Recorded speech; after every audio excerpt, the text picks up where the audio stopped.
Hello, everybody. Welcome to the developer meetup on the topic solution pattern modeling frameworks. And I'm Arjun Esmeda, a principal developer evangelist here at Automation Anywhere. And I'll be joined by folks from product management. We'll have Jay Bala, Aziz, and also we already have Jeffrey with us. Hi, Jeffrey. Hello everyone. Hello, Arjun. Thanks for joining us. So, folks, before we start, I just want to ask all of you, how many of you have heard about solution pattern modeling framework? Can you just respond with in the chat message with a yes or no? I hope you all have access to the chat messages, right? Okay, I think yes, you're able to chat. Okay, a lot of folks have not seen what is solution pattern modeling framework, Jeffrey. So maybe we will have to start just from the basics and take it from there on showcasing what it is all about. Okay, Yes. thanks for your response. So what I'll do is I'll quickly set the context here and introduce about the agenda we are going to talk about. And then Jeffrey is going to show us what it is all about in terms of the solution pattern modeling frameworks. So to start with the agenda, first, I'm now introducing the team here as well as the solution pattern modeling framework. Here, we will introduce a framework that will help you systematically categorize automation opportunities in order to simplify everything from building an automation to establishing rules and configuring deployable assets to your environment. If that feels like a lot of jargon to you, that's when Jeffrey will come in to help you understand what it means to ensure you build automations with the right framework in place. To start with, he's going to talk about how do you select a use case and then upgrade yourselves from a 5 to a 12-star experience. So far in our regular life, we would have experienced about like 5-star hotel or 7-star hotels, right? But here, this is a different framework in which Jeffrey will walk us through on how do you move from one, I mean like the 5-star, that is like the basics here, and then all the way to the 12-star experience. And after that, he'll talk about the product line of Automation Copilot and how this is all connected from the use cases, the way you are going to solve it using this framework. And he's also going to show you some live demos. We'll talk about different ways of executing the automations. So among the folks who have joined so far, how many of you execute a lot of your automations only through scheduling? Can you share your responses as yes or no? Do you run your automations mainly through scheduling?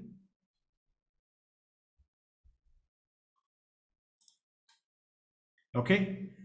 So yes, as we can see, this is expected that a lot of us actually think that scheduling is like the preferred way to run it. But did you know that there are a lot more ways on how you can execute? And this opens up possibilities on what are the different or new use cases which we can look at automating as well. Okay, some of you have also tried out triggers. So that's great. And then once Jeffrey walks us through the entire Automation Copilot and the solution framework, we'll be back for a fireside chat in which Aziz and Jay will also join us, and I'll ask them questions about everything related to this framework and how this all ties together as a product line. And feel free to type in your questions. I'm looking forward to see your questions, and we will shoot them at the product managers who has built this entire product line. And at the end, we'll also have some time for open Q&A. And before I hand it over, I just want to mention about the upcoming Imagine. So this is going to be in September 18th to 20th at Austin, Texas in US. So if you can plan to attend, so that will be a great session to meet and greet a lot of folks from the Automation Anywhere and from this intelligent automation industry. So you can take a look at this. We'll send you more details about this Imagine if you are interested. Now let's get started. Over to you, Jeffrey, to take us through this entire framework. Yes, thanks for the introduction. So let me switch over to, let me share the screen. Share my Okay, let's go. Okay, so little bit of introduction on myself before I start. So I'm Geoffrey Lessu. I'm part of the product team of Automationware since almost 4 years now. I joined at a time when my company ClickOps was acquired, and I was building, and I'm still building everything related to users and automation collaborating together. So it you might know the process in automation. You might know ARI, Copilot, and I will reintroduce you to those concepts. And so I'm the product manager behind that. If you have any question related to that or any question related to the rest of the platform and the rest of the product, feel free. I'm here since a long time. I know a bit about how it is done and where we are going. So let's jump into the topic of today, which is at the end of the day, at the end of this webinar in this meetup, I want you to be more comfortable and more confident about solutioning, about building, implementing a solution, which is in response and covering a business process. If we are looking at business processes currently, let's be honest with ourselves. I've been, before joining Automationware, I was doing solutioning, I was doing implementation of RPA and training COE, and business processes are complex. There's a collaboration happening between multiple users and on top of multiple systems. Could be systems we know very well, like Salesforce, SAP. It could be systems that are more like public website, like Experian, but also internal databases, internal systems, internal legacy, mainframes applications. So everything is complex in terms of system. It is also complex in terms of who is interacting in that process, who are the touch points and what are the touch points to the users in the process. If we look at this typical process, typical customer journey of a customer going through a journey with a company, is at first we ask questions about the product, about the information about the company.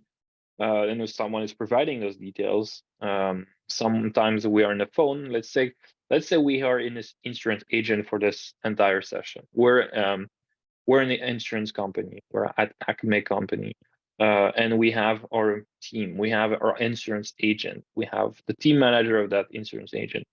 We have on the sales side more an account executive, and we have on the finance side a finance analyst. So all those people will coordinate with each other to solve the customer journey. Customer will ask a question, and will provide details about their own situation, their own needs, their own requirements.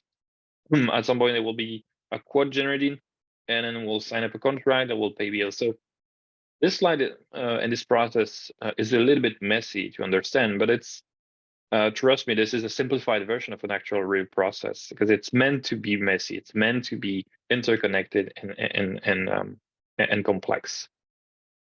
So for the sake of the next few slides and the live demo that will come, let's have a focus on that specific part of the process.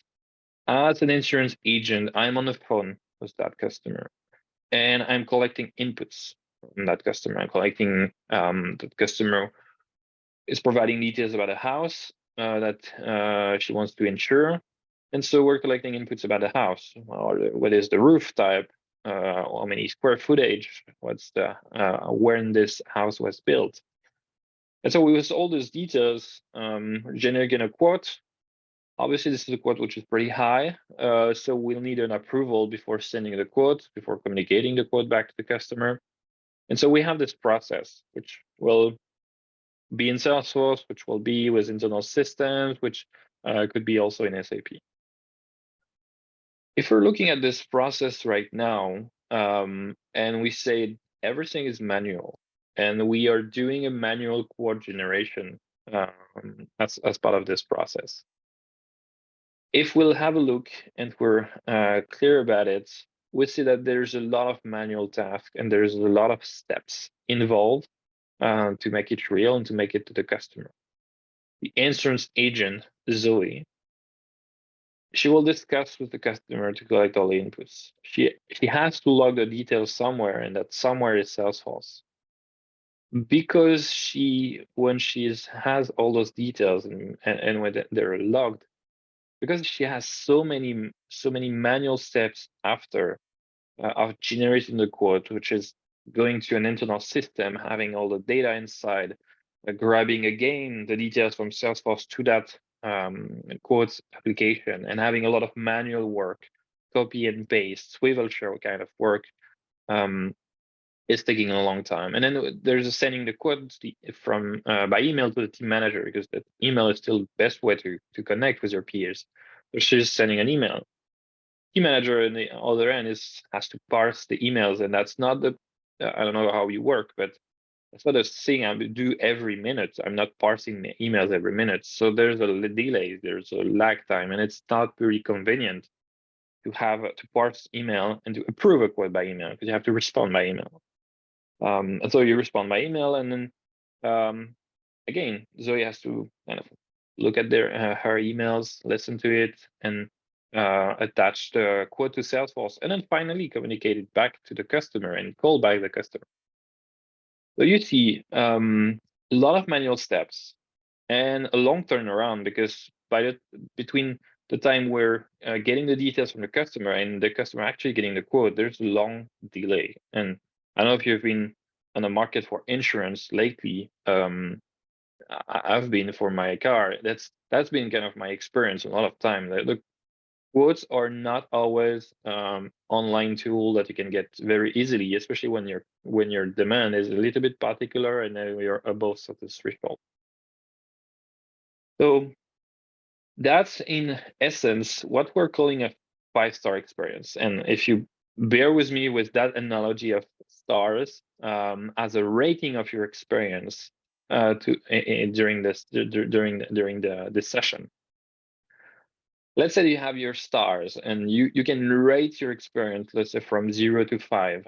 And you can, depending on how pleasing your experience, how intuitive, how much work you have to do, how much delays, how much time it's spent, you can rate that experience, you can improve, you can add stars. It's very easy for customer because you know what, after we end the call, after she is receiving the quote, generally we send a survey. It's an automatic survey, we send a survey, so we know that this customer has a specific rating, and let's say 3 stars for now because she's satisfied, she had the quote at the end, but there was a 72-hour turnaround for her between the insurance and the quote. And 72 hours means maybe tons of different insurer that she was in touch in the meantime, and maybe her life changed in those 72 hours. So the quote changed or the decision changed. But overall, let's say it's a 3-star experience. If we look also at Zoe here and Thomas here, Zoe the insurance agent, Thomas the team manager. Something we often overlook or underestimate when we're doing RPA and automation projects is that the employee also have their own rating. Might not be a survey, might not be communicated to the developer, might not be communicated to the executives, but they have their own rating, and that will have a huge impact in how much the automation is adopted. Because if you're providing them a 5-star experience, they will be likely to adopt. They will be more likely to advocate, to propagate, to spread the fact that automation is great, that automation changed their life, that automation improved their overall employee experience. And you will see when I walk through the session that that's truly our differentiation as a company. That if I had to say what was the focus of my last 4 years at Automation Anywhere, it is employee experience. It's just about improving that employee experience and acknowledging the fact that automation is helping people, it's augmenting people, and then you have to be wary of how they're on the receiving end of the automation. It's not just about FTE reduction; it's truly about helping them get their job done. That's our baseline. That's our 5-star experience where everything is manual. So let's have a look at how we could improve that rating for our employees and for our customer at one improvement by one improvement by just plugging what automation we can do. So first, as you all know, and as you said again in the chat, scheduling automation. Scheduling automation is truly a very good way to improve the experience and to improve the overall process. For sure, we can have an improvement in the turnaround. We can have an improvement in the experience of the users and of the employees because of that automation that is now kicking off. Let's say that this automation is generating the quotes for us, for Zoe. That's really a gain, truly a massive gain of time. It's something significant. And we can have this automation as well, sending the quote by email, because that could be a natural step after the quote is generated. One way to do it will be when Zoe is logging all the details in Salesforce and ending the call, she's going through her day with that, and maybe there's 5, 10, 50 different quotes that she and her team generated during the day. I mean, quote requests or quote details. And then we can have this automation, which is scheduled, let's say every night, every day at 2 a.m. This automation is scheduled and it's running on remote devices and saying, okay, let me grab and extract all those quote requests somewhere in Salesforce, extract the details. Let me go into the quote application, which is internal to the company. Let's automate and let's go through the UI, add fields, click on buttons, and generate a quote. There's a PDF. I send it by email.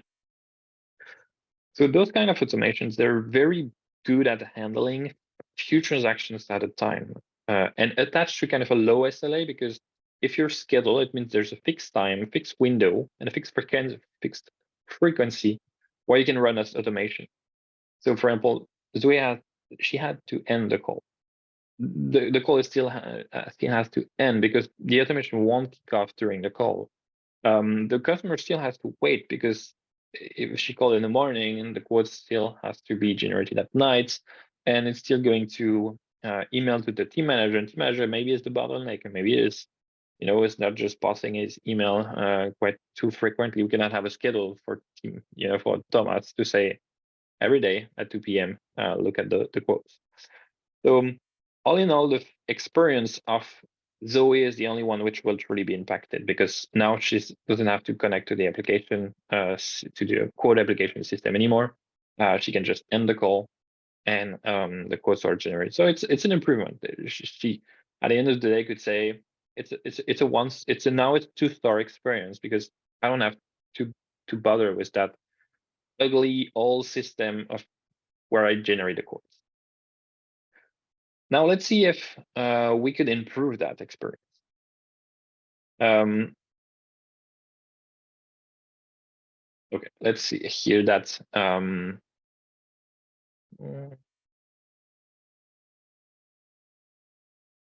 one messed up with the. Okay, let's ignore that. So someone messed up a bit with the slide. This one is a 7-star. Sorry for that. That one is truly 8-star. Do the math correctly. Okay, let's go back. Let's have our 7-star experience. Let's see how we could truly continue to automate. We know that there's an issue here because of attaching the quote to Salesforce, and it requires Zoe, the insurance agent, to parse the email, look at the emails, connect to Salesforce, attach the PDF from the email to the Salesforce record. So we can have triggers here, email triggers. whenever they have automation listening to the email address, and whenever the email is received, and extract the attachment. You can connect to Salesforce using APIs or using the user interface of Salesforce. You can connect there, attach the code to the Salesforce record. So again, it's an improvement for Zoe. She now says it's a 3-star experience because actually the email, listening for the email and waiting for the email to call back the customer was super painful. Now she can just look at the emails and call back the customer at a fixed time. So triggers. This is to run both remote or local automations. And it's whenever a system event or like a user event. User events in the case of it's local, if the automation is running on your desktop, and if, for example, you're having you're doing something on your desktop, we can react to it and we can run the automation. But you can, in that case, it's more of a remote device, which is the listening for an email address. And whenever that system event, which is an email received, is coming, we're listening to it, and we automate. It's best at handling single transaction as well that are attached to medium to high SLA, meaning there's a time sensitiveness because of you want the action, the transaction, to go through as soon as we hear about the event. So as soon as we're triggered, we do the work. But it's best at that. And instead of so we're still improving the experience. Let's see how we could improve again the experience. Here, let's see how we could improve the turnaround time. We know, for example, that when we have this quote generated every night, we have the fact, because it's every night, we do it on one device, and we parse all the quote requests, and we go one by one, and we do all those quotes. But we know it's every night, and it's adding a turnaround time. It's adding delays in the automation and in the entire process. So let's look at how we could eventually generate the quotes every hour. If we're generating it every hour, it's not something we're going to do just for one device. We won't say every hour one device is occupied by this automation, because that won't be something that really scale and really is operational efficient. So we could say we have an automation which is scheduled every hour, looking at the details, and whenever there's a quote, when you're scheduled and you're listening for the quotes, and if there are quotes, instead of doing it by myself as a device, I will send it to a queue. I'll send it to a queue of device and say, me as a device, I'm just waking up for 5 minutes, say, to check the quotes and send them to the queue. And then the queue itself will manage the fact that there are multiple devices in the queue, in the pool of the queue. They're all busy doing work during the day. But whenever they're free, they will take that queue item, and it will help, and it will generate a quote, and it will send the email. And that's how you can do distributed automation on remote devices, on device pool, and you can run this automation on distributed devices. That's the workload management. It's the WLM queue, and it's definitely best at handling large batch of transactions. If, for example, you have, if for say here listening to the quotes every hour is generating a dozen quotes, then it's not something we would say it's large, but it's still, we're benefiting of the fact that it's distributed and that you can use it on any kind of device, and that the device will take the items in the queue when they're not busy. So it's the distribution that you're looking at here.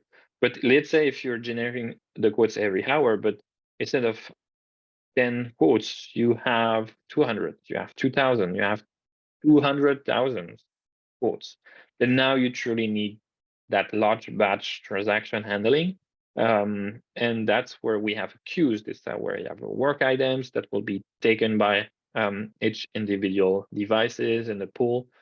So that's another way to continue the automation of the process. And here we're saying it's kind of a A-star experience because we finally improve the life of the customer. We finally have a lower turnaround time, which is 24 hours. And this is great because now Zoe, as an insurance agent, is more happy. Customer is finally more happy. They can rate higher their experience. They can say, now it's a 4-star because I just waited a day for my quote. Now, if we continue the journey, saying, what's the next leap? We need we need a significant leap between that experience and the best experience. And let's say, I was like, when I travel and when I organize a trip to look at the best experience I can have. And if I cannot have it, I would just downgrade it in terms of pricing, in terms of option, and then finally try to find the best one. I usually don't go from the 1-star experience to trying to find a 5-star experience. I'm looking at the 5-star experience and seeing if I can afford it, and then seeing the 4-star experience and seeing if I can afford it, and then taking that best option. But let's do the same. Let's have our North Star. Let's the process. If we were to automate the process in the right way, and if we were to have the right tools to do it, what would we do? Surely we'll focus on Thomas here because this team manager we know is working on SAP on a daily basis, but we're asking him to go to his emails to look at the quote, to download a PDF, to look at the quote, look at the details, maybe connect back to Salesforce to compare information, writing an email to approve the quote, and with the PDF, and go again. And that's a tedious process that's disrupting his work because he's working in SAP. The guy is a team manager somewhere in the company is working in SAP on the daily basis, is looking at his dashboard, his sales management, his overview, and he is not really willing to compromise on that experience. But right now, if you were to rate his experience, it would say that it's a 1-star experience. You're asking me to parse emails and do the proof quote by emails. So let's see how we could do that. And that's where our 2 biggest innovations are coming in. And if you were part of the last Imagine in New York, I'm sure you heard about Automation Copilot and Process Composer. And if you will be in the next Imagine, you also hear about it because these are one of the 2 major innovations, 2 major product features that are coming with Automation Success Platform. So let's say we are now looking at automating the quote generation on demand and in real time, because we don't want the call to end. Our 12-star experience, when everybody's happy and the customer is a 5-star experience, is we get the quote during the call. We resolve the query during the call. And so we have this this experience. We have this mandate of a 5-star experience on the customer side, resolution during the call. So if we want to have a resolution during the call, the automation cannot be scheduled. The automation cannot be a queue item. The automation cannot really be a trigger on an email. It needs to be on demand. It needs to be on demand automation, which whenever Zoe is has this job to get done, whenever she logs the details, whenever she's discussing with the customer, we kick off the automation at the right time, and the automation is generating the quotes. Instead of sending an email, the automation is just notifying a team manager, and the team manager works in SAP, like I said, on a daily basis. So we will just touch on and notify the team manager in SAP. I mean, why asking the manager to move context? If he's in SAP, let's have the touch point in SAP. And then finally, when we attach the record to Salesforce, if we really want to have something which is quick and scalable, let's use another innovation, which I will talk about. Let's use an API task. Let's use a specific infrastructure in the cloud meant to run APIs and meant to run those highly sensitive in terms of time automation. So if you look at the process again, this is a combination of automation copilot, process composer, and an API task. We'll have an insurance agent is still discussing with the customer to collect inputs. That part we're still not automating because there's a empathy to it. There's a value to the customer. We get the data from the customer, and we'll log those details instead of logging them into Salesforce.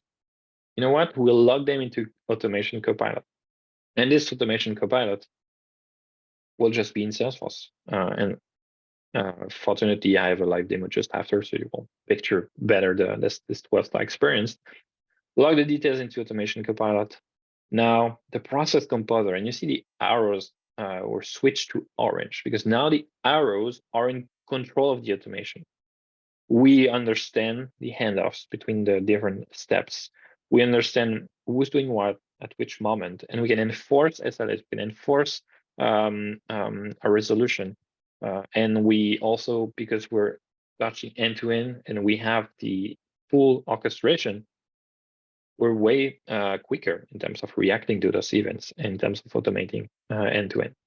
So changing the quote, notifying the team manager in SAP. You will see Automation Copilot in action also in SAP, where you can approve the quote in SAP, and the team manager, Thomas, will just be in SAP, receive a notification, access, approve, done. And finally, attaching the quote to Salesforce was an API task and sending the quote by email to the customer. So all that during the time we're on the call with that customer. So customer she's receiving the quote during the call. He has the explanation of the quote during the call. He also knows that it was approved, so that it is trusted that she can go on. It's fitting her own use case and the higher threshold that she had. And obviously, as a result, the experience is skyrocketing for all of them. Customer is excited because it's 5-star experience. Blue is super excited because now it's a 4-star experience. I mean, she just has to log the details into the Automation Copilot, and she's basically done. She can just focus on what she does best, talking to the customer, discussing the customer, convincing the customer of that the quote is right. And Thomas, the team manager, is excited too because there's little to no disruption. Is in SAP, working in SAP, looking at his SAP screen, receiving notification, approving it, and it's done, and it's on demand. So this kind of automation, this kind of tools, so process composer, automation compiler, and as well as the API task, they're here to run automation on demand from any web app. And so the process composer is orchestrating the handoffs, the approvals, the fact that it's remote or local automation is also managed. And it's really best at handling those complex workflow with high SLAs.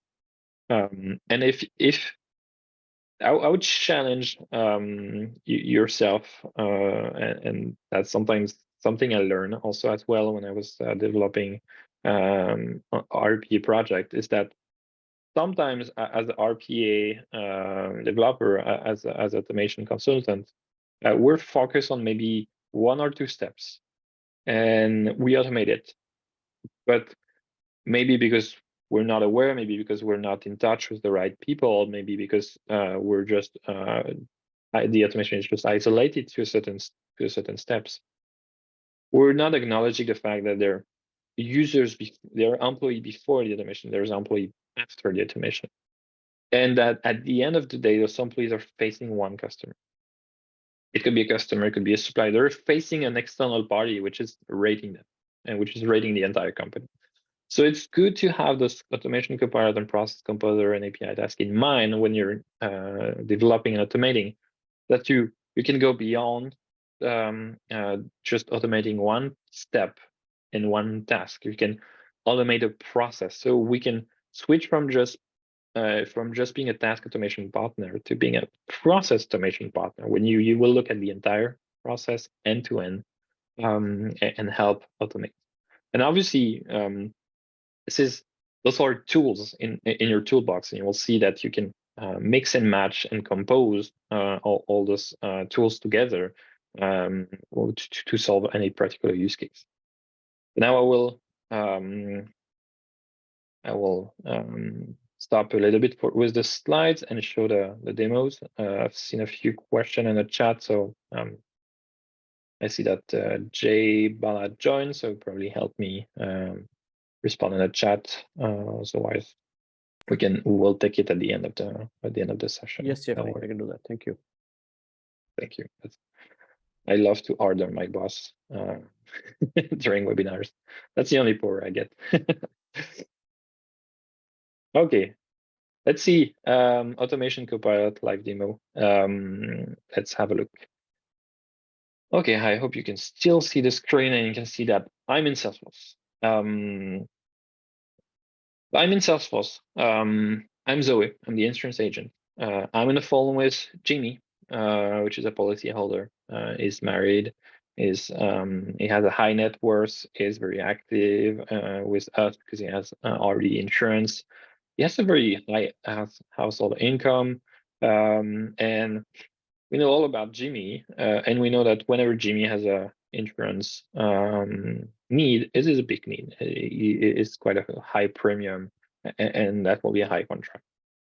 So we're on the phone with Jimmy, and Jimmy is saying, "Hey, hi guys, I need you to quote. I have a new house. I need you to quote an insurance contract for that house." So let's start the insurance quotation process then. Zoe, within Salesforce, she doesn't have to switch contacts, doesn't have to do swivel share manual work.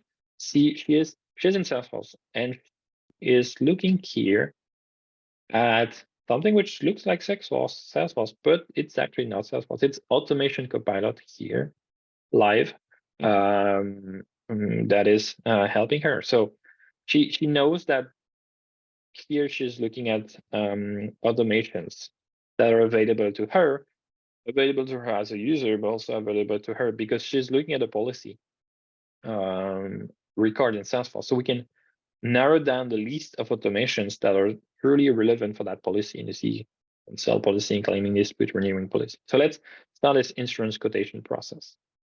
And the magic here is that when we're starting that automation, there's a form here which is shown and displayed to Zoe because the form is a way for us to grab information from Zoe to understand what is the exact insurance, what are the exact insurance requirements that are coming out of Jimmy call and request. But there's a lot of data already in Salesforce. Why copy and pasting the data from Salesforce to the form or from Salesforce to the quote generation system? So the automation is the automation copilot is automatically grabbing information from Salesforce. It's actually grabbing real time the customer ID, first name, the last name, the email, the phone, the address.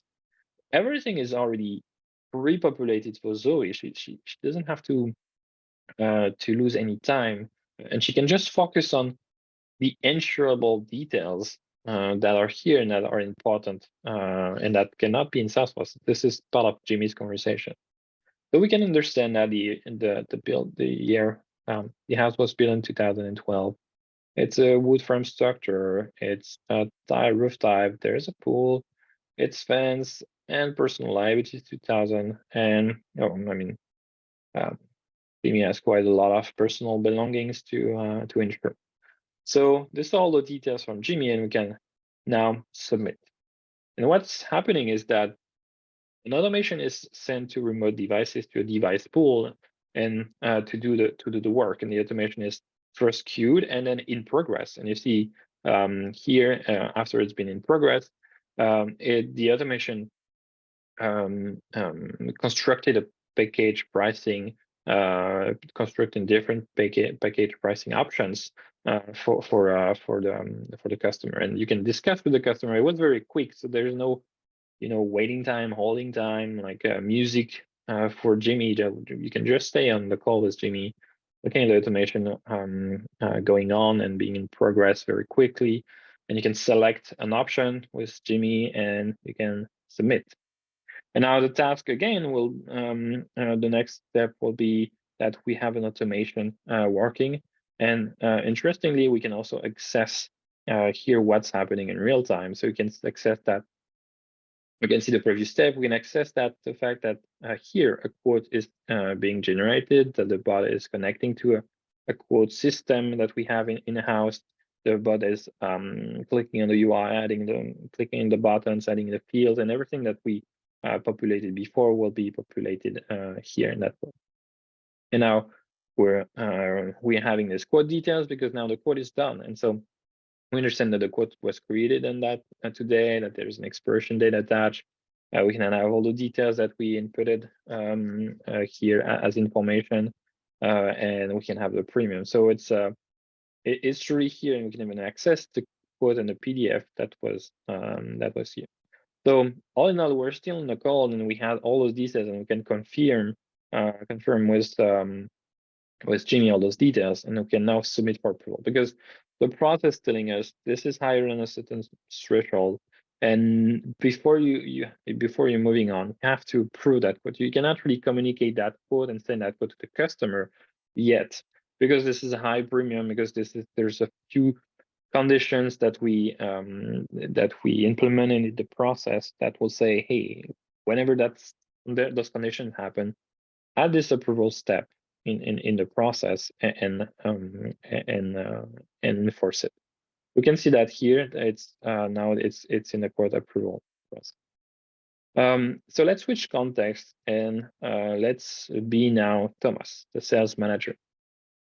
You can see that Thomas here is in SAP, is looking at his dashboard and the billings and every data. And here he has automation copilot, which is kicking off as an extension. Because sometimes we're sometimes just like Salesforce, there are web applications where we can augment and that we can have, for example, the automation copilot is working as an iframe technically. We can add this iframe, can add this JavaScript and HTML to the page, and we're in control of that. And that's great because the experience now it's really blended. Sometimes we're not in control. Let's say SAP is a little bit more difficult to include a new and an external component. So let's say that we don't have access to that application, or it's a custom website, or it's a custom. So we can have automation copilot also as a Chrome extension. So inside your browser, in any pages, you can have this copilot displayed and you can use it. But here we're seeing that Thomas is looking at a quote approval. He's been notified that there was a new quote approval that's been assigned to him. So you can click on it and you can have a look at all the details and all the information for that quote. And with a quick look, with a quick parse of the information, you can say yes. You can say, looks good to me. Jimmy is a trusted customer. And you can now submit. And for him, the request is closed. I mean, it was just this approval decision that was required, and he can go on and continue his journey in SAP and close Copilot. And now if we go back to Zoe, oh, that was approved. So now you see the process real time going back and forth and handing off the work between Zoe and Thomas, between Thomas and Zoe. And so Zoe can still be in the call with Jimmy. And looking at looking at all the details, she understands now that it's being approved, that she can talk about the details to Jimmy and talks about the quote, and she can say, okay, now that I explain all that to you, Jimmy, I will just send your quote by email, and hopefully you will get a positive response to that quote. So again, next step in the process is to trigger an automation that will send an email and be done with it. And you're seeing that this handoffs between all the different users, the fact that those users are not in the same desktop, they're not in the same time frame, and that they're not working on the same application. So we can go from Zoe to Thomas, we can go from Salesforce to SAP and vice versa, and we can orchestrate that what we're calling human in the loop, or human orchestration or human bot orchestration, all those terms, they all fall into the fact that for the engagement, we're using automation copilot, engaging the users whenever they are, at the right time, with the right format, with an intuitive and compact user interface. And we orchestrate with the process composer. If there is a discussion to have between users, if there is a discussion to have between bots or between users and bots, everything is possible within the process composer, and we're doing that. If you have a look at the process composer,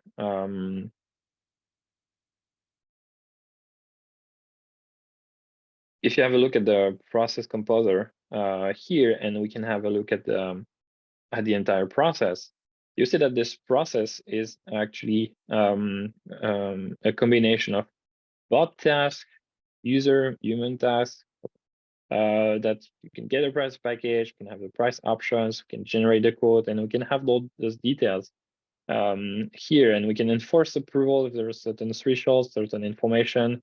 For example, we can enforce and have a sub process to work with another team or to work with another part of the company.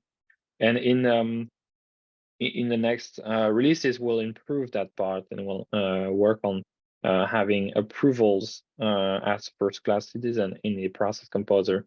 So you will see a lot of information, a lot of good stuff are coming in that regard.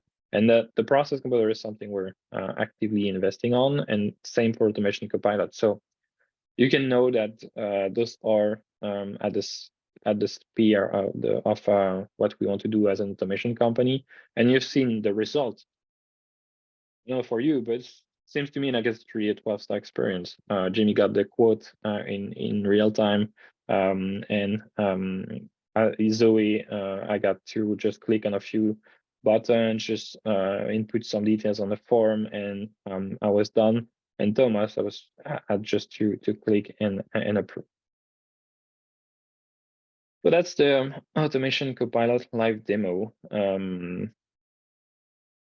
Yeah, there's a lot of documentation. Okay, so moving on, I can talk a bit about the solution framework again and go back to, now that we've seen that specific use case evolving with different ways of automating, now that we've seen it live with the best experience we can provide with this end-to-end automation, let's have a look at different building blocks, different tools that you have in your box. So, like I said, they showcase four main ways of automating during that session. Scheduling, which is kind of the entry point for automation. Easy to do, easy to understand, easy to implement, easy to architecture. Running automation on remote devices, specified time, specified frequency. Triggers as well, running automation remote, local, whenever there's a system or user event. Then workload management, running automation on distributed remote devices and handling a large batch of queues, a large batch of transactions. And finally, automation copilot and process composer to run automation on demand from any web app, orchestrate the handoffs, the approvals, the remote or local automation, and handling this complex workflow. We can see that they're best suited for each. They're best at handling specific transaction scenarios, and whether there's a SLA attached, whether there's a large batch of transaction or not, whether the workflow is complex end-to-end or not. So if we go into the detail, there are truly three main factors that will impact how you're doing solutioning and that will shape the automation project. Something like we look at a lot as developers and that we start with is the architecture. Understanding from the beginning, is the automation running local or is it running remote? Is the automation running in the background or is it running in the foreground when it comes to local device? Is the automation running on a single device at a time? Is it distributed devices? Do you have a large, what's the size of the batch? Is this one transaction at a time? Is it 2,000 transactions at a time? Is it one spot, 200,000 transaction to process? The automation itself, is it relying on UI, relying on APIs, relying on databases? And is there, for example, a need for document understanding? Is there a need for document automation? Is there a need to extract information from a structured, semi-structured, unstructured document. So that's architecture. It's really where you go into the meat of the development. You go into the meat of the project, the automation project. You're asking those questions and maybe a bit more questions, but if you start with those, I think you have a better understanding of the architecture. And then you're starting to get the understanding of okay, how many devices, how many runners. That's maybe also where it's giving you a licensing and kind of information, at least the first shot at the licensing and cost information. And what kind of tools and sorry, what kind of automation you have to do, and which packages you have to take and manage and use. But I would say those aren't the only factors that you have to look at. There's another factor which is, I would say, it's an easy jump from the architecture to it. It's the orchestration. Understanding that there will be an automation it's always a combination of different building blocks of different automations. Sometimes it's a combination of different bots. You have a parent bot, master bot, and child bots. Oftentimes, this is how you do it. You separate your work into small components. Into that bot is here to log files. That bot here is here just to log onto the application. You will use those blocks in a sequence when you're running your automation. You can also say that a bot is a block, and instead of orchestrating into a master bot, orchestrate into the process, because I want the bot to be actually not running on the same device, but I want them to run on distributed devices, on different device pools, and to go to different teams or different applications. You can also ask yourself, is there a user in the loop? Is there a user in the loop before to start the automation, to initiate it? Is there a user in the loop just in the middle of the automation to have a decision point, to have to provide monitoring of the automation? You see Zoe, she understands what's going on. She understands the automation is queued and automation is progress. She understands that there's an output to the automation. So all those user in the loop, is it long running or is it short-lived automation? Is this automation meant to run in a matter of 2 minutes and everything can be done on the same device, or there's no waiting time, there's no delays, that we're not waiting on someone? Or is it more long running and we have to wait on a user? We have to wait on the device availability. We have to wait on a specific schedule or specific window. So all those questions. Is there SLA attached? Obviously, SLA is very important. And at the end of the day, a lot of the automation choices are made by this SLA. Is it time sensitive? Is it not? Can we wait 2 minutes? Can we wait 5 minutes? Should we just not wait more than 2 seconds? So all those possibilities. And finally, the last factor that I hope now you have this bias of emphasizing that last factor, which is the experience. Really, it's something that is a lot underestimated and overlooked. And you've seen in the previous flows of the different use cases from 5 to 12 stack experience that can truly make a difference. How you architect and how you orchestrate the automation can truly make an impact on the experience.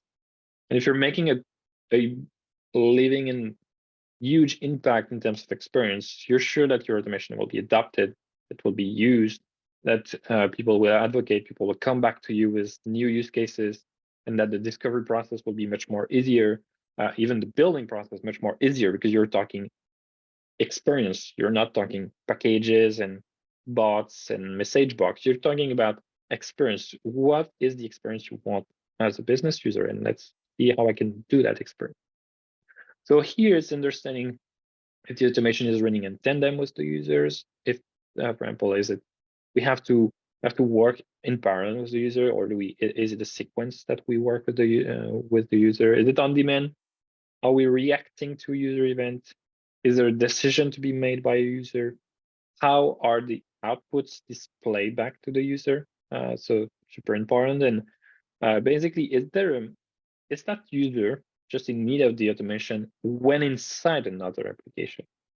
identifying that is the key of automation copilot is we identify that a lot of our use cases that are scheduled are actually coming from the fact that one user at a specific time inside an application, inside Salesforce, inside ServiceNow, inside SAP, inside Workday, at one point in time, that user, that employee, has the need for an automation.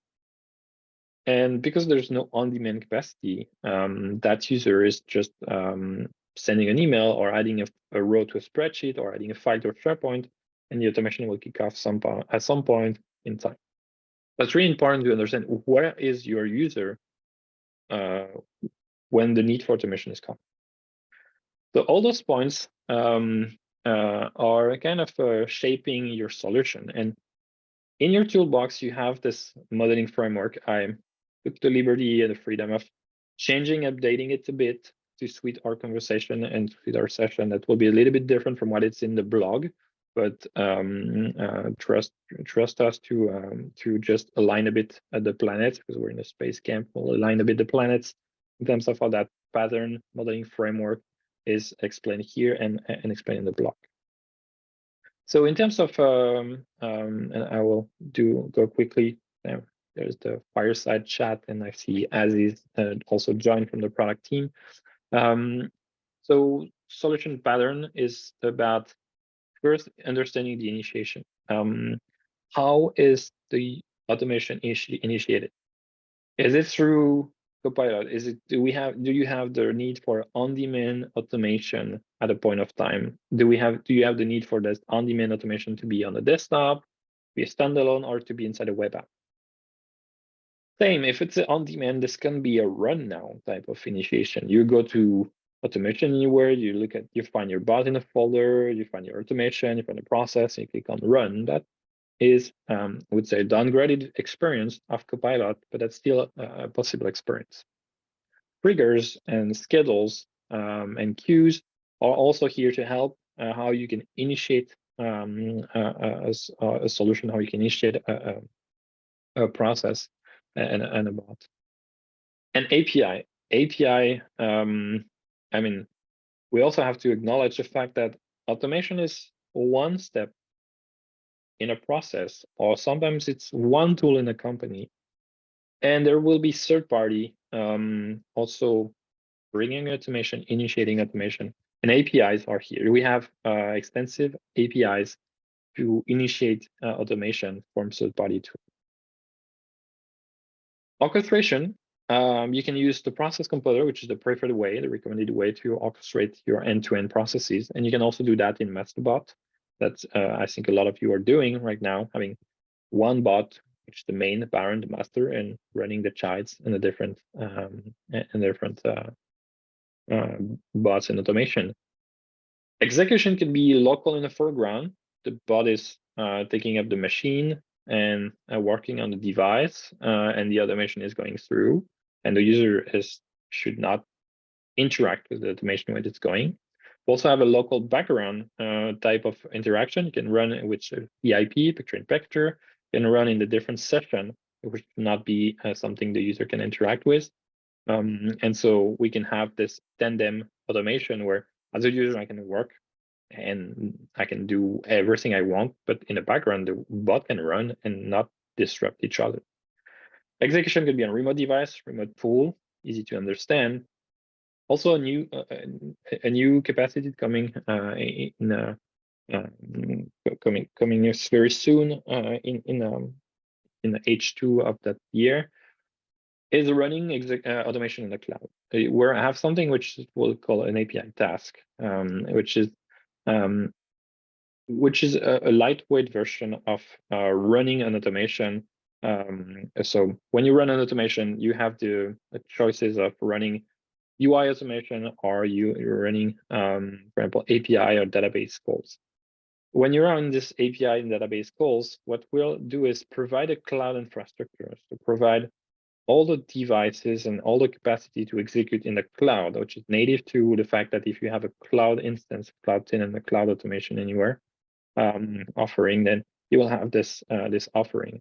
You'll have this capacity to execute, and the cloud capacity to execute will be here to take this what we're calling those API tasks, so meant to automate API-based database type of automation, headless automations. You're not required to connect to UI or which are not dependent on a Windows specific service. And so you will be able to run those. So that's in the insurance quote generation process. At some point, we're attaching records to Salesforce. That's how we're running them in the cloud using the API tasks. The truly powerful feature that will come that will also kind of remove a lot of friction in terms of, is it local, is it remote, do I have to set up the device, do I have to set up device pool? We'll take care of that, and that will work with Forms and Process Composer. Now, in terms of automation, like I said, you have multiple toolbox items in your toolbox. UI connector, which is one. If we have some UI connector, we have connectors to specific applications and specific systems, so we can use them. Those are the packages we have. We have API connectors that will work very well hand in hand with the API task. The fact that we can connect, we have out-of-the-box connectors for SAP, Genesis, Workday, Salesforce, ServiceNow, Oracle, so that we can have those API connectors. We can connect with the systems for APIs. Also, because we recognize the fact that you might, as a developer, be in companies or as a consultant, be in companies where they're already in investment in terms of APIs, in terms of API strategy, and there could be iPaaS vendors, integration platforms already there, like AppGG, MuleSoft, Boomi, SnapLogic, Workato. And we also have connectors to those iPaaS vendors that you can reuse the existing investment in terms of API. And then using the usual suspect like REST, SOAP, database, document automation also being here as a way to automate, a way to extract structures, semi-structured and unstructured documents. And the recorder, which is the Swiss knife, the guy we all default to when we want to do a UI integration. Super powerful. We have this next-gen recorder also as well, much more resilient and much more powerful. And at the end of the day, you also want to provide some kind of monitoring, some kind of user in the loop back. You have Copilot to do that when you want business kind of monitoring.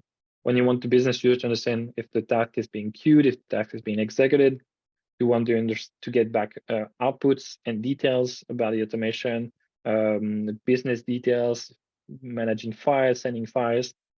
You also have the activity where you can maybe just look at the activity and the historical activity of your automations, who's doing what, who's running what, who's in the queue. You have bought inside CLE Manager in the home dashboard when you want to take the operational monitoring to the next level and have more drill downs, have more dashboards, and so on. So all that, all those boxes are obviously interconnected. So I can, for example, go from Copilot and from Copilot I can run MasterBot. I can run a Process Composer. From the Process Composer, I could use a remote device, could use a remote pool, could use the Cloud API task. From the API task, I could run a REST package. I can connect to AppGG. I can connect to Salesforce with an API connector, and I can retrieve go back to the result that was in Copilot and log the ROI and log the all the information in the COE Manager. So it's a continuum of different tools interconnected to each other, and our documentation can help you understand what exactly can connect to the Process Composer, what is exactly the local background, how many API connectors we have, and how we can use them. So to navigate the documentation, you have this toolbox, but now you're aware they're here, they're aware we have them, and that you can compose and use them together to solution a use case. With that, I will stop talking and bothering you, and we'll switch to a fireside chat hosted by Arjun. I'm joined by Jay Bala and Aziz Khan. So Jay Bala is our SVP of Product Management. Is been here since a long time at Ocean, where he knows very well the company, the product. Is doing live demo. He is a SVP was doing live demo, so he is very hands-on. And Aziz Khan, which is the father of the API task and the cloud infrastructure I've just talked about. So if you have any questions on those. Arjun, I can't exciting seem to features. start my video, Arjun. Yeah, So I have is the that a same problem. So Let me, yeah, can you please try now, Jay? okay, I think it's better. There you go. Okay, I have awesome. Yes, Yeah, here we see, yeah. I we didn't see. want Jeffrey to hog the cool space camp background, so Aziz, do you want to try now as well? I tried, but it's There yes. you go. Now, Yeah, there you can see go. Aziz. Awesome. Yeah, wonderful. All right, over to you, Arjun. Where are the hard questions? We are ready to take those questions here. Jeffrey, Okay, wonderful great. presentation. Yeah. Yes, thanks a lot, Jeffrey, for that insightful presentation and also the live demo. That was really cool to showcase how a complex automation how a complex workflow can be automated easily, especially when it works with multiple systems and also multiple end users as well. Like say, for example, you had a call with the manager and then that was also automated. So that was great. So folks, I have received a couple of questions, but if you have more questions, feel free to type it out in the chat window and then we will take it for all the product managers now. So folks, so just to start with the first question, whenever you're working with like complex process automation, how do you ensure that automation solution meets regulatory requirements, whether it's security, compliance, or governance, and even regulatory? So how do you deal with those kind of questions when you have to implement something and showcase it to management? Okay, so I'll take that. It looks like it's a hard one, so I'll let my other guys take the easier ones. Okay. So very great, very good question, because a lot of times you have data that is actually being entered through Copilot, through some of these human input forms and all that. So couple of things, right? We are very sensitive to PII information. We are very aware of the fact that in terms of regulatory rules around GDPR and other things, it's very important that the information that is captured meets those regulatory requirements. We have 2-3 types of capabilities. One is if you look at it, we have an ability to define fields that are actually obfuscated when you define the forms. So you can clearly, kind of the data that's entered is will not be seen. The other aspect is we have an ability to to kind of in the data storage itself, we have an option in the form which says that you can pretty much, I would say, hash the data, so that way you will never get to see the actual data. So we use some of those capabilities around that. We also have, from a traditional automation perspective, aspects around CyberArk, where credentials themselves, you're used to the fact that you don't want these credentials kind of available and picked up at runtime. So all of those are important. And from an overall governance perspective, as we have inside the core platform itself, we have the ability to go from private to public. So we have a classic life cycle where not any automation that's actually built out can be easily moved to production, right? You have to go through those kind of things. So that's the short answer. There's probably a lot more that we do. So back to you, Arjun. Okay, thanks for that, Jay. And the next question is regarding the Copilot. How does Copilot help ensure SLAs are met by providing business users with real-time visibility? And also, how does it alert in case of any deviations from expected performance? Jeffrey, the father of Copilot. Yeah, I can take this one. So to enforce SLA, to enforce sensitiveness in terms of time, first and foremost, by design, because Automation Copilot is within the application of choice, is where the users are working, we have a direct touch point. So we know we can touch them, we can notify them here, we can notify them in Copilot. And if we notify them in Copilot, it means we notify them in Salesforce, for example. So we have this way of touching the user very quickly where they are. And that's a very good way. And that's the first primary way to enforce this SLA and to make sure that people are reacting in time. Because, in a process, usually the automation is not a bottleneck, they're actually users, which is important. Next, we can, when you're using the process composer, you can have timeouts, and again, set expiration time and escalation time within the process. So you can have a task, let's say an approval task by Thomas here. If we look back at the use case, you can have this approval task, and you can enforce the fact that if Thomas is not responding in 2 days, you can skip the task and escalate to another user. Or then if you can also end the entire request, or fail, or send an email, or ping someone in Teams. So you have all those capacity to enforce SLA and to continue the notifications, or to just build the process that way. So those are very easy way to do. There are also the fact that the platform itself has not a notification framework, powerful notification framework. So whenever you are in Automation Anywhere, you will be notified the same way that you are from Copilot, and also you will receive those emails and digest about important actions. And we have introduced a severity and a specific flag when we notify people is there a need for immediate actions or not? And we introduced the way also to filter notification by immediate action or not. So you can leverage that framework to notify the users and enforce SLA. Okay, that helps. And there's a follow-up question on the Copilot product feature. So what integrations does Copilot provide with existing business systems, and how does it also integrate with external partners' ecosystems? Wonderful. Aziz? Yeah, so I think integration is a key component of our platform. We have a strong connector framework that allows us to connect to a number of different enterprise applications. So out of the box, you'll have, the primary application that you would work with on a daily basis, whether it's Salesforce, whether it's ServiceNow, whether it's SAP, Workday. I think Jeffrey mentioned Genesis is another one. And then we have, our platform provides you the ability to connect to any REST or SOAP endpoint, right? So you have the flexibility to do that. In addition to that, we're also working on developing a framework which will allow you to build connectors on the fly, right? So today you don't have to kind of wait for us to build an integration to an application and offer that as a package. But imagine the flexibility you'll have if you have a tool within the product itself that allows you to build that on the fly, right? For any application that provides a REST endpoint.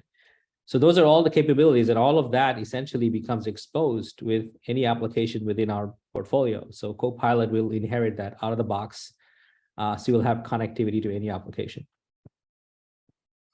Okay, thanks, Aziz. Now we have a couple of more questions regarding the Process Composer.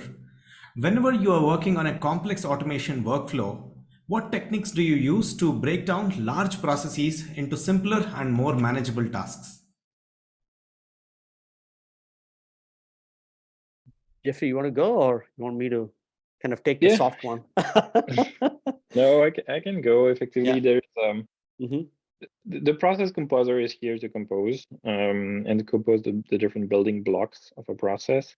There are a few building blocks. There's forms. Obviously, if you want to compose the user interface, you can have those user interfaces made with forms, and then you can have also the automation themselves, bots or API tasks, which are composed in the process composer. And process composer is it's a level of abstraction a bit higher than those assets, the bots, the forms, and the API tasks.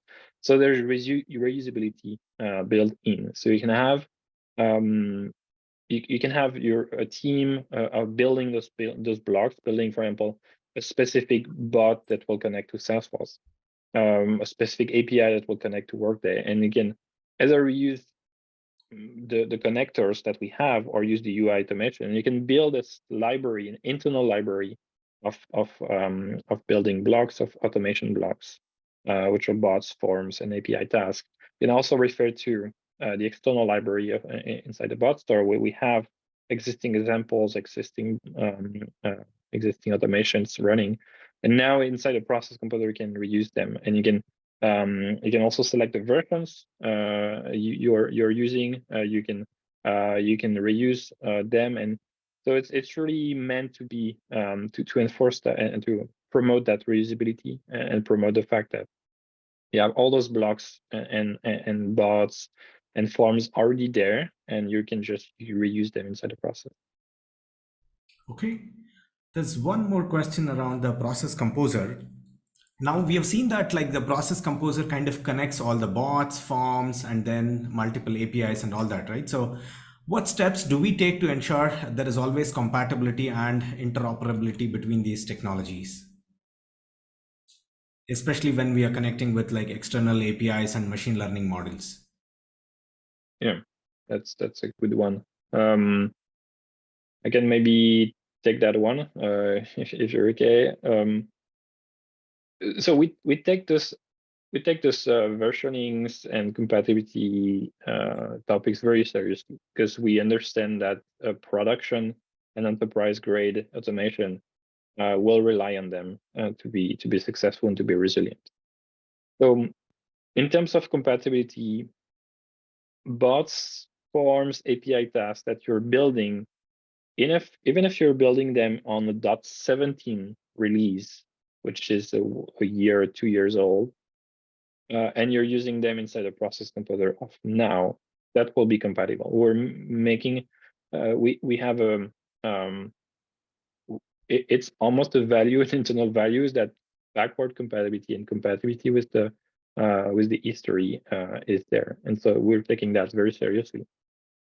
When you're running, for example, the process composer, we're also maintaining the versions. So we understand that even, for example, if a request in Copilot is going on for 2 weeks, and by the time of those 2 weeks, you updated a bot or you updated a form, you released a new version of connector, we're keeping the versions that was running for that request. So that request will go through and will not fail whatever happens for your assets.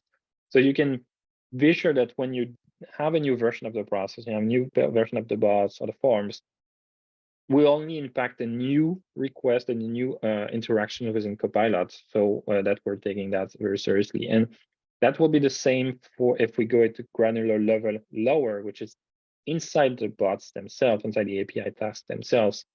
If you're using connectors, those are packages. And packages will also take versioning very seriously. So you can have access, you have access when you manage those packages to all the versions of those packages. You can understand what's the default version that is running on that specific version, specific release, and understand the previous version, the previous versions. You can choose if you want to enforce a specific version or not. If you want to select a specific version in a bot, you can also seamlessly update all your bots to run on a new version. And so all in all those capacities of managing versioning out of the box natively are just customized to your need, or here to help you on that compatibility and versioning journey. Okay. There's a question around the triggers. Can you set up 2 different processes with different triggers on the same runner?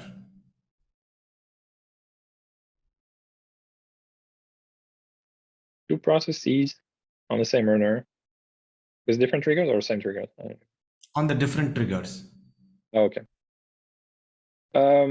Yes. So you can have different triggers that you add to the same device. There's a trigger management page within the automation where you can access, and you can see, and you can actually, it will work as you build your triggers within your automations.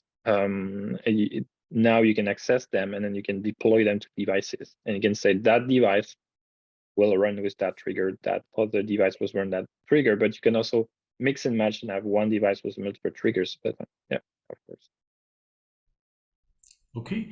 And then there's one more follow-up question on the trigger side. Isn't the detection of a trigger, in fact, a continuous running bot?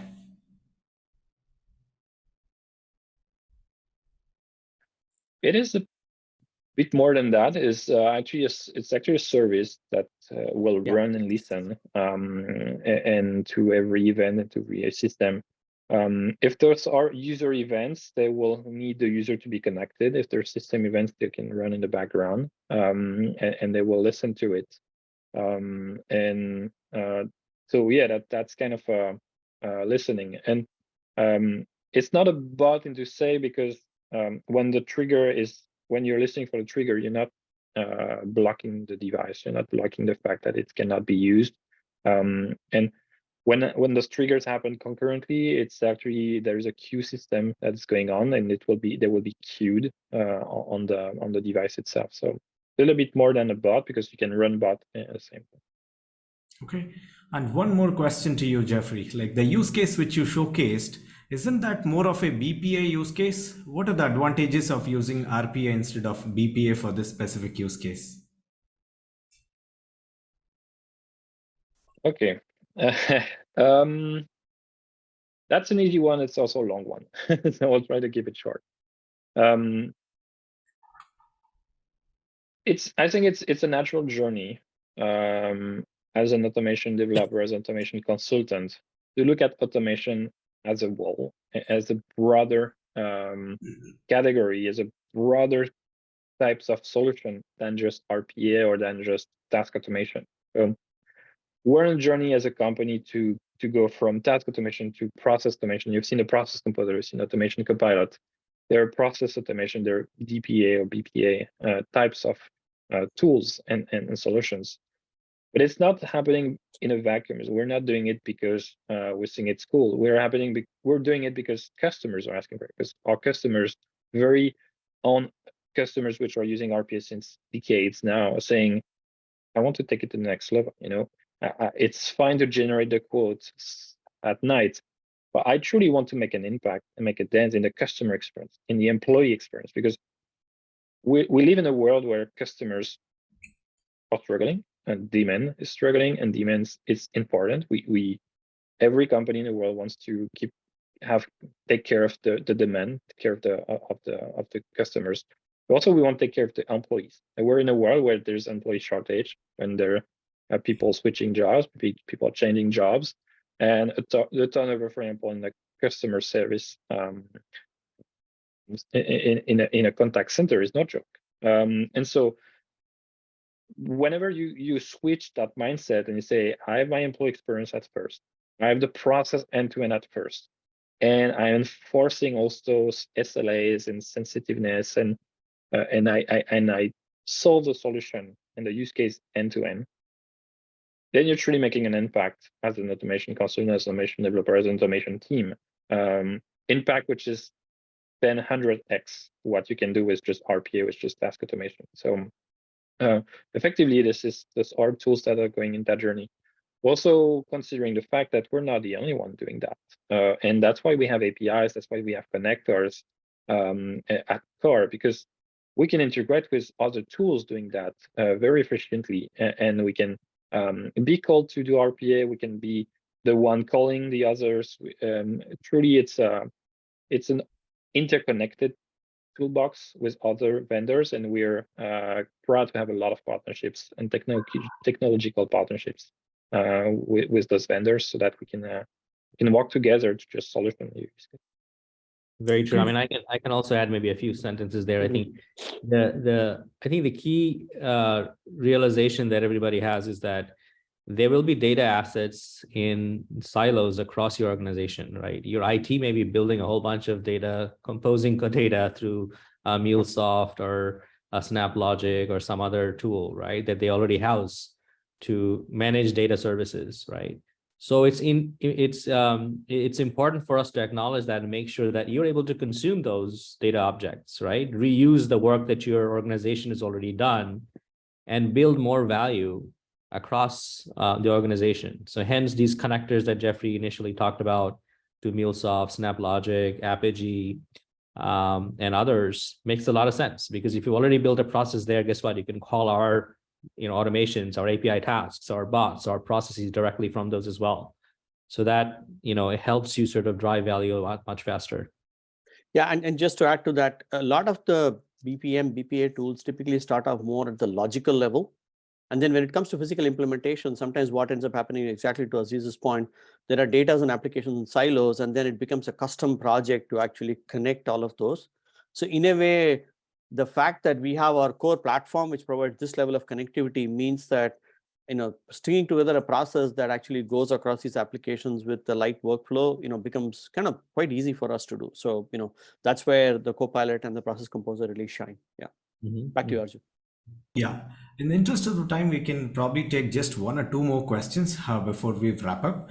So far we have been using Recorder to automate most of the applications, but now we do notice that there are a lot more API based packages are coming. But if there is an application for which we don't have a API related package, what does the process look like if somebody wants to build it on their own? That's one of my favorite questions. So I'll take that. In a way, I think I'll up-level it a bit to say a lot of RPA, if you go back 3-4 years, got started out based on UI-based recording. And then the evolution has been, and typically the challenges used to be that I have a legacy application, I have a mainframe application, I have a terminal server application, I have some legacy client server. So they didn't necessarily have a lot of API-based connectivity, right? Because they were more legacy. So that is where UI-based automation, became a good way to actually, get to data inside them. It would just replicate what a human being would do. You would log in, do a bunch of things on a screen and all. As the evolution has happened more into the cloud, SaaS-based applications with more open APIs, we have realized that, for the automation success platform to be truly successful, we need to have a combination of both. So a lot of work that Aziz's team has been doing in the last 1 year, especially around providing out-of-the-box connectivity to Salesforce, ServiceNow, Workday, these are all based on APIs. And the reason why some of those are based on APIs is the fact that these are open APIs. So these APIs typically are backward compatible to 7-8 releases. So it really provides you, pretty resilient automations if you can build that. And then it comes through much quicker, right? Because these are APIs supported by the vendors themselves. That said, there is still a place and time for using Recorder. If you're still talking about the green screen, terminal server, those kind of things, or if you have situations where the only access is through a Citrix-based layer, right? VDIs and all that. So you have to still go based on image-based recognition and all. So that's the usual way you need to think about, what technologies to use there, Arjun. Okay, that's great. Thanks a lot, Jay, for that answer. I think that's all. We are at like the end of the questions. So let me just show one more slide. I just wanted to share. I hope my screen is visible, right? Yes. Mm-hmm. So essentially, like we have a lot of upcoming events as well coming up. So if you want to know about more on automation and AI, the intersection of how the complex automations are coming up. So please do check out this website, automationanywhere.com/AI. That way you'll always be notified about the latest events, whether it's tech related or management related. A lot of operational related sessions are all coming up. And we are also looking to deep dive more into the topics which we spoke about in terms of the solution pattern modeling framework. We will keep you updated on the upcoming sessions. We have your contact details, so we'll be sure to keep you posted on the updates. So thanks a lot, Jay, Aziz, and Jeffrey for your time. This was very insightful, and we hope like the developers got some great value from your answers. Thanks a lot, everyone, for hanging out so far. Thank you. It was our pleasure. Thank you. And, anytime you have questions, please feel free to post on community, ask us, so you have lots of resources. So we are happy to help, you as well as your customers. Thank you. Okay. Thanks a lot, everyone. Thanks, Arjun. Thanks, everybody. Bye. Based on the time zone you're joining from, have a good day or have a good night. Thank you all. Bye. Take care.